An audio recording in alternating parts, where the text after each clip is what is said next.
And the fifth example on rational numbers, and remember rational numbers can be positive and negative. They're all whole numbers, all fractions, and some decimals.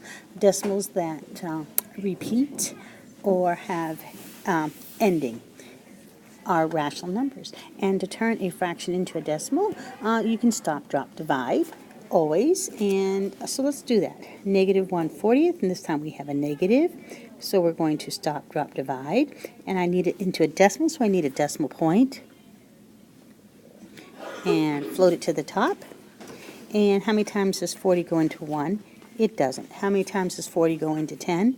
It doesn't. How many times does 40 go into 100? It goes twice. It is 80.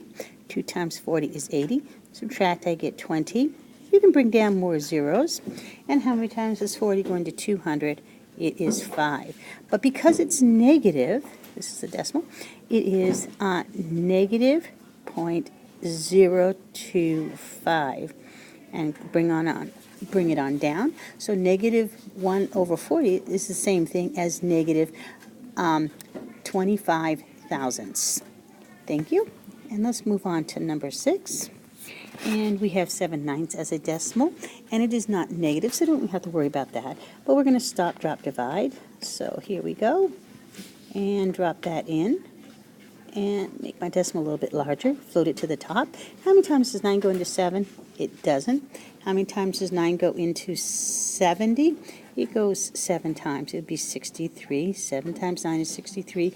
You do need to know your math facts. Now we can subtract. We get 7. We bring down the 0, and it goes 7. And if we continue, that would be the same thing. So 7/9 is a repeating decimal because it goes on, and we write that as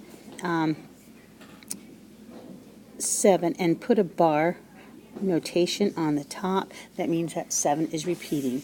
It is a rational number because we know the next decimal will be a 7 as well. Thank you.